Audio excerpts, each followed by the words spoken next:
This podcast is brought to you by Progressive. Most of you aren't just listening right now, you're driving, cleaning, and even exercising. But what if you could be saving money by switching to Progressive? Drivers who save by switching saved nearly $700 on average, and auto customers qualify for an average of 7 discounts. Multitask right now. Quote today at Progressive.com. Progressive Casualty Insurance Company and Affiliates. National average 12-month savings of $698 by new customers surveyed who saved with Progressive between June 2021 and May 2022. Potential savings will vary. Discounts not available in all states and situations. This episode contains explicit language. Welcome to Mom and Dad Are Fighting, Slate's parenting podcast for Monday, January 9th. The Can I Tell Someone They're Parenting Wrong edition. I'm Zach Rosen. I make a different podcast. It's called The Best Advice Show, and I'm the dad to Noah, who's 5, and Ami, who's 2. We live in Detroit. I'm Elizabeth Newcamp. I write the homeschool and family travel blog, Dutch Goose. I'm the mom of 3 littles, Henry, who's 10, Oliver, who's 8, and Teddy, who's 6. We live in Colorado Springs, Colorado.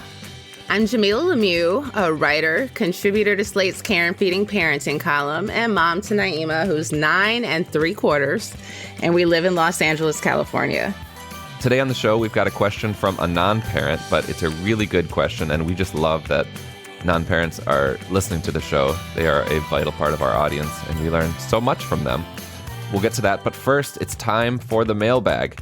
We're going to start off with this fun letter in response to our Slate Plus segment about 4th graders getting, quote, married at school and the teachers being in on it. We shamelessly stole this story from a great thread on Slate's parenting Facebook group, which you can join by searching for Slate Parenting on Facebook.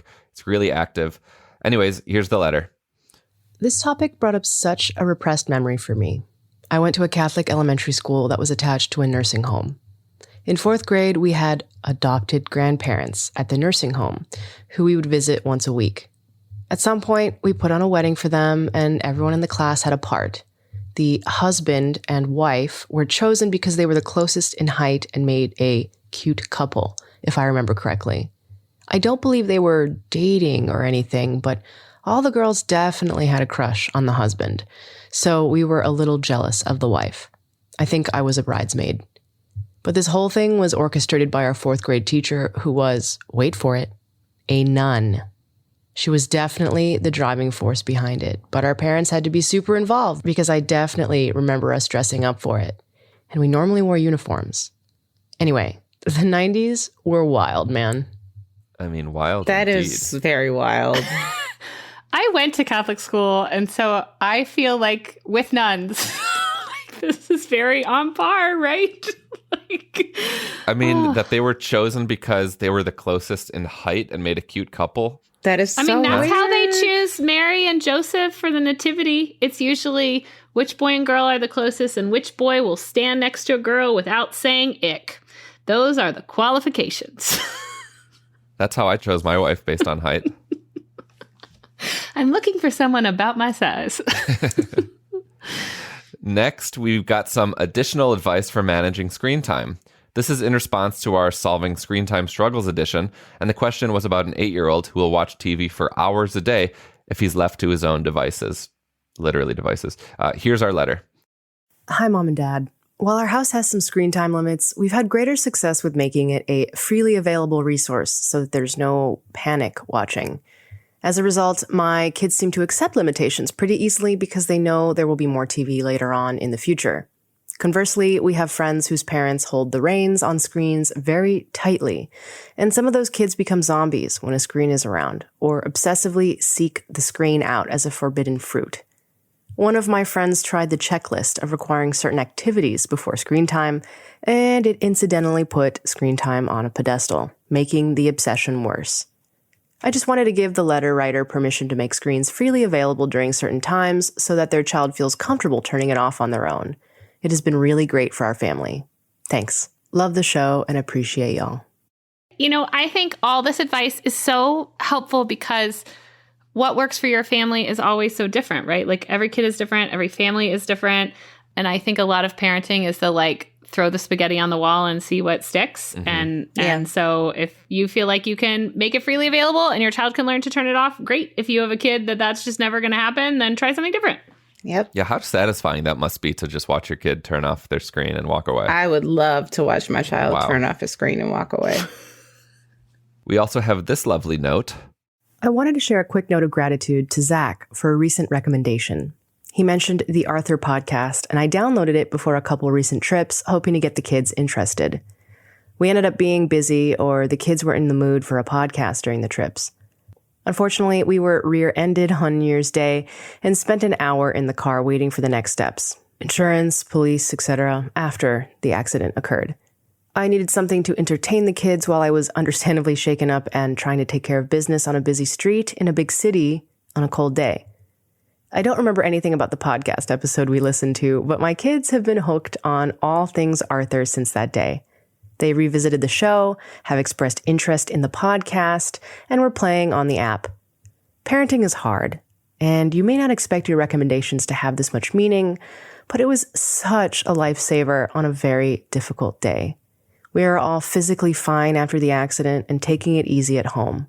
Thanks again, not only for the recommendation, but for all the joy, laughter, and advice you share on the podcast. My husband and I have listened for years, and we appreciate it so much. Well, I'm so glad you love Arthur. We are listening so much. It looks like they just maybe finished up their first season. There are only 8 episodes out. I'm hoping they do more, but they're really well produced. So hopefully they're just taking a break and making some more. But so glad that you like it. I know, but Zach, kudos to you. You saved the day. Let's bring out the aardvark. No, I'm thrilled. This is so exciting. I'm so glad.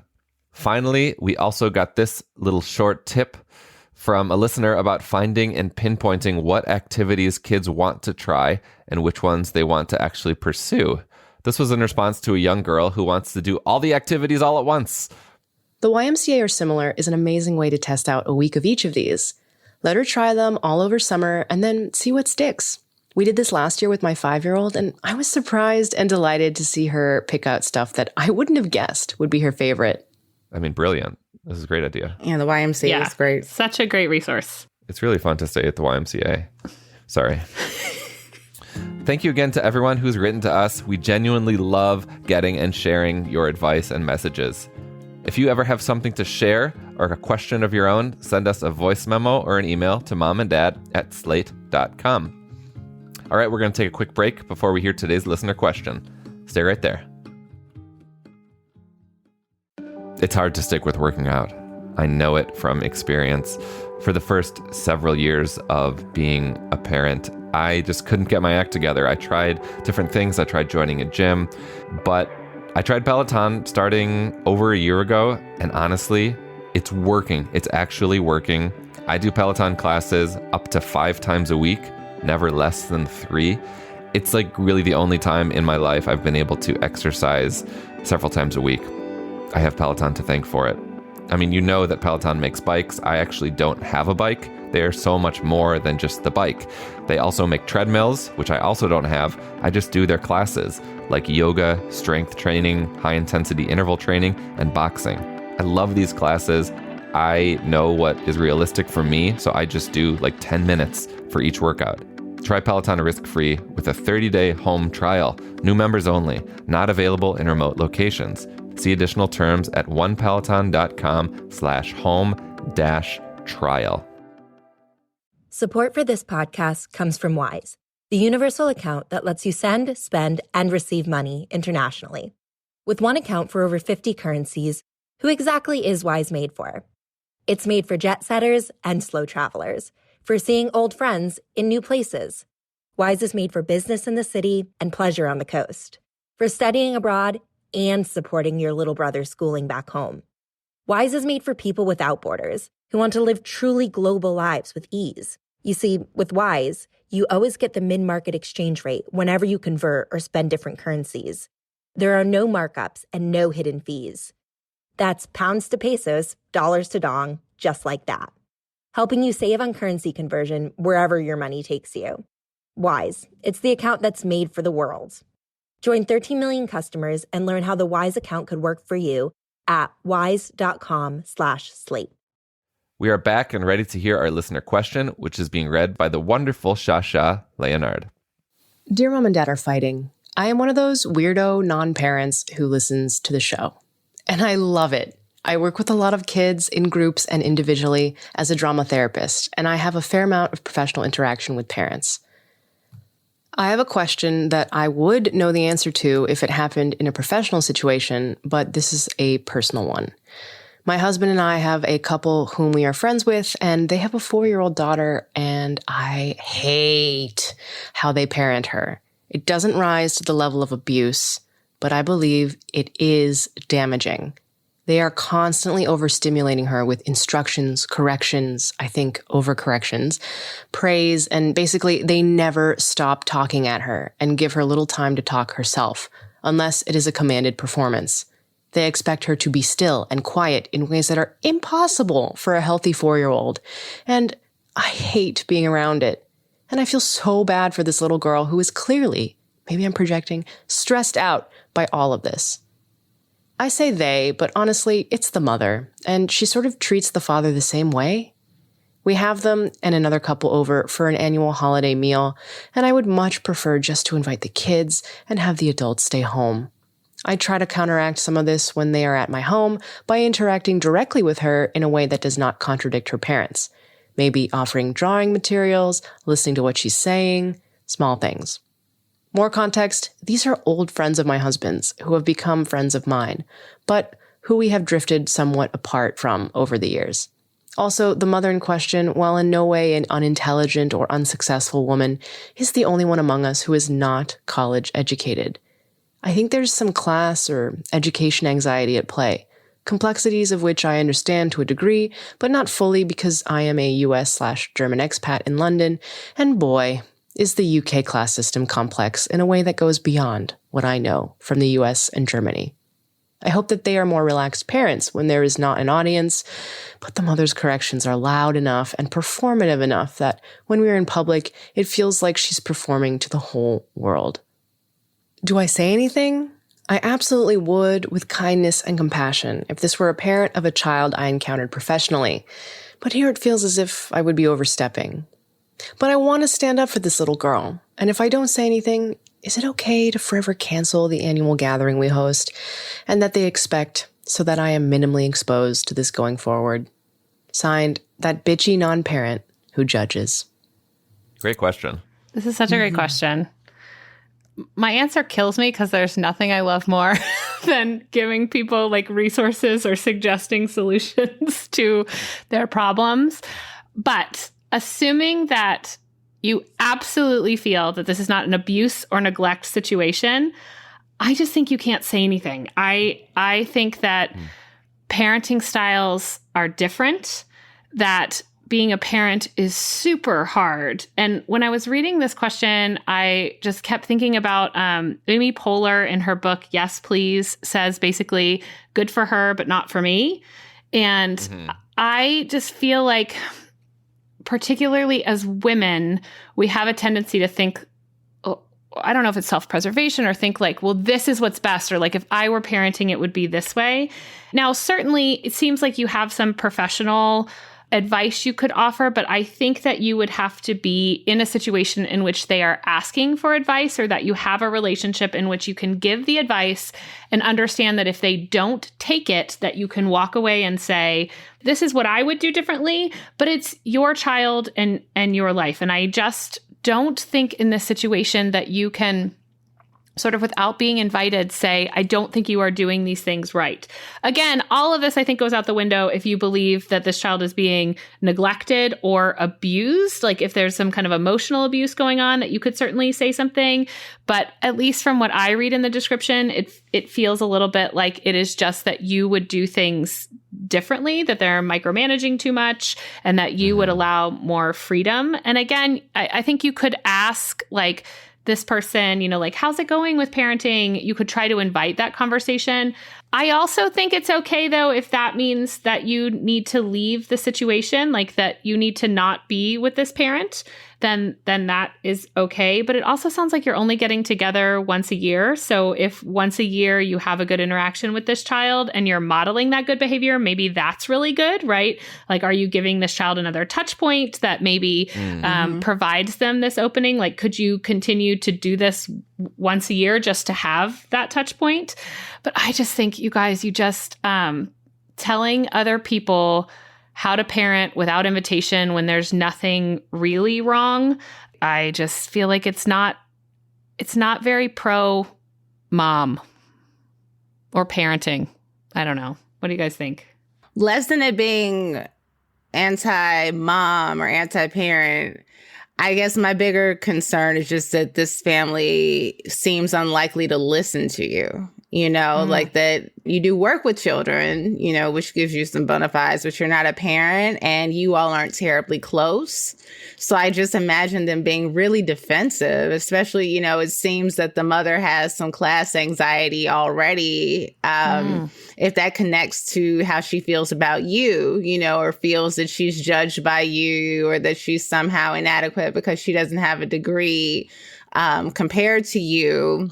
Here's this thing that she's been doing for 4 years that you haven't, who are you to confront her about it? But I feel really bad for this girl. And I wonder if there's an opportunity during this annual gathering, which I agree, I don't think you should let it go, because that is an opportunity for this child, at the very least, to have an interaction with an adult that's more positive and affirmative and something that just represents a different sort of adulting, and hopefully something that can create some lasting memories for this kid. But that, maybe there's one of those moments where there's been like this really dramatic overcorrection and you could say, hey, my experience with kids and just what I've observed seems like that might be a little bit more than she can handle, I think you can sneak a little something in there. I just don't think, but I am worried that it won't be terribly effective. Does that make sense? That you can get in there and say, you've basically got latitude to make maybe one comment, that's about it. So make it a good one. I like this though, Jamilah, because I think maybe there's latitude for one negative comment, but there's probably latitude for a whole bunch of really positive comments about gosh, she's so creative, or look how she plays with that drawing material on her own. I work with a lot of kids and gosh, they all love to do this when adults are talking, those sort of comments. But yeah, I would definitely, I like your idea of using the year to come up with how can I make one statement? Make it worth it. Can I inch it? Yeah. Can I inch the parenting? I like to think that there are friend relationships that can to withstand critique. When your friends do something that upsets you or they've hurt you in some way, I'd like to think that you can tell them that you can say I was hurt. This is different, of course, because this is you offering your analysis on how they're parenting. So it's more complex than what I just suggested, but I guess I'm just trying to think, has anyone ever offered you, analysis or critique in a way that actually made you rethink your MO and live your life differently? Well, yes, but it was based on a relationship of love and understanding and non-judgment, right? The woman I homeschool with is a mirror to me a lot of times, right? After something happens, we're together a lot of the time. She sees a lot of my parenting. She will reach out with articles or say hey, you seem to be really struggling in this interaction with Oliver today when you were doing that. What has worked for me with him, or would you try this? But it comes to me in a way that I know she loves me and she loves my kids, right? So she's not saying to me, you're a bad parent. She's saying, let me help you be a better parent. And I know that it comes from this place too, where she's not saying, I know better because I'm better, right? Which is what I'm afraid comes from this. And like Jamilah said, it's this, the cards are kind of stacked against our letter writer, because if she only sees them once a year, that is such a small piece of the puzzle, and understanding what it's really like to be in the thick of it with your child. And so I just think that those critiques that we're able to hear come from a place of like this relationship that can withstand that.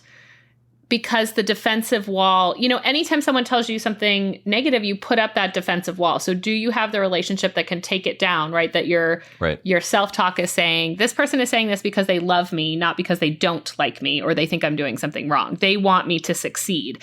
I don't think this is that relationship. But if it is, if letter writer, you're hearing this and you're like, no, I love these kids deeply. I love this woman deeply. Maybe they're checking in a bunch during the year, even though they're only seeing each other once a year. Like, maybe. But yeah, tread very lightly and practice. You should watch to see like how this kid evolves. I mean, like you were saying too, you're only seeing them once a year, and perhaps the parenting, they're like parenting performatively for you. Like maybe they're actually not always like this, and it's because like maybe they're intimidated. This is their party parenting. They're like, we're out and about and you will behave so you don't embarrass us parenting. Right. That could be it. But yeah, I wouldn't give up on this yet. No. Can I just say you're a really good friend for writing in and thinking about this? I think the idea that you thought about like, can I do something is such a wonderful, nice thing. And you're clearly a very like loving person who's trying to do the right thing. Yes. Definitely.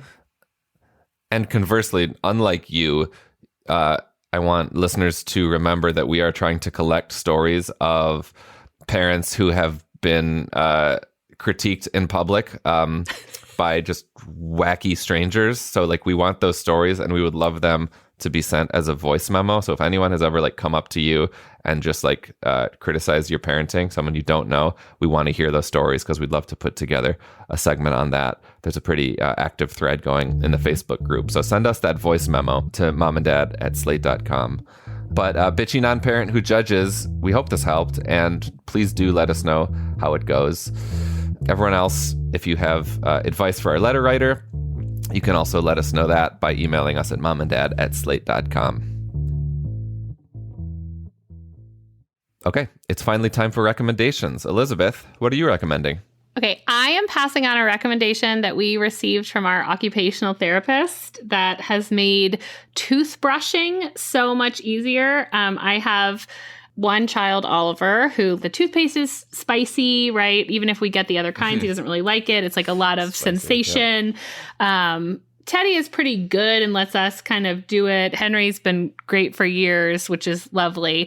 But our OT recommended this app. It's the Philips Sonicare app. It's free. It does have a like electric toothbrush that goes with it. We do not have that. We just use the app, and you can download it and hit like, I'm using a regular toothbrush or I'm using an electric toothbrush that is not this Bluetooth linked app. It's a little monster, and you're helping him brush his teeth as you brush yours. It does help you brush for the full 2 minutes.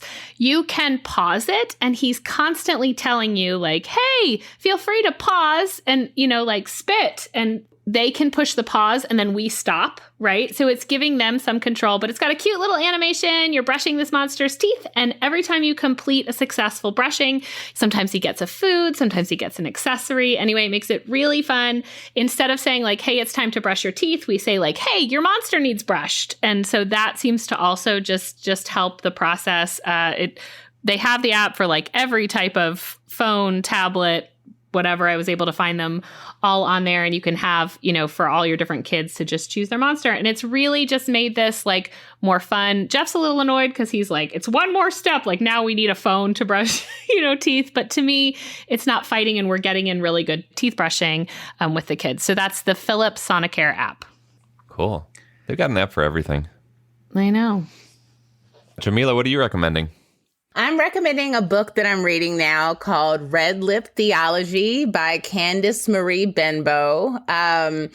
It's just somebody who's really interested in Black women in our lives. It appealed to me, even though I was raised outside of the church. But I think for anyone who was raised in church, it would be a really fascinating read. It talks about Black women's unique relationship to Christianity and how the Black church in particular has influenced and orchestrated life for Black women in this country since, the days of Reconstruction. And it's part memoir, part, I don't want to say takedown, but it is a takedown of the church in a way for its misogyny and commitment to upholding patriarchy and just kind of like what that means for Black women. But it's really, really fascinating. And I think for any woman who was raised in church, it would be a super fascinating read. But for somebody who didn't have that experience, I still find it really, really interesting. And Candice is a brilliant writer who, you know, came up on social media and has just been a really powerful voice for Black women and girls for a long time. So I'm very excited. It's her debut book and it's really, really interesting. So Red Lip Theology.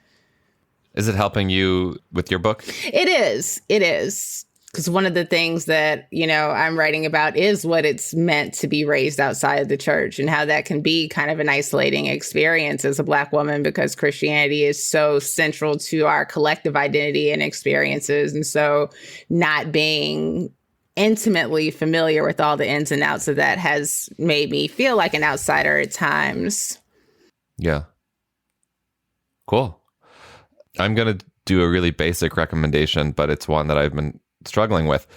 Shira and I, for the last 100 years, have gotten into the terrible habit of just being on our phones in bed before we go to sleep, knowing that like we don't want this life for ourselves.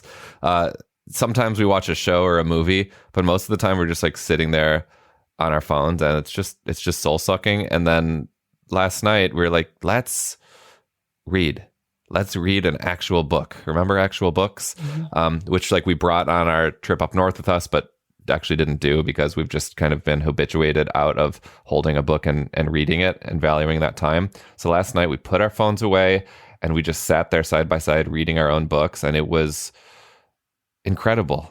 I love books. What the hell have I been doing? This is such a better way to end your day. I'm reading Ocean Vuong's On Earth We're Briefly Gorgeous, finally. My God, it's amazing. And Shira is reading our friend Adrienne Marie Brown's novella, Grievers. And she says that is also beautiful. So, oh man, there was just like this quietude that I like forgot was possible. The kids were sleeping. We'd already done that. We didn't have any more chores and we were just like sitting in silence. It's probably just a half hour, but I think we both knocked out like several chapters and I'll probably finish it tonight. And I'm like so excited and I'm hoping that this new year will kind of reinforce this behavior because it felt so good. All right, that's it for the show. This episode of Mom and Dad Are Fighting is produced by Rosemary Belson and Christy Taiwo Makanjula. For Jamilah Lemieux and Elizabeth Newcamp, I am Zach Rosen. Thanks for listening.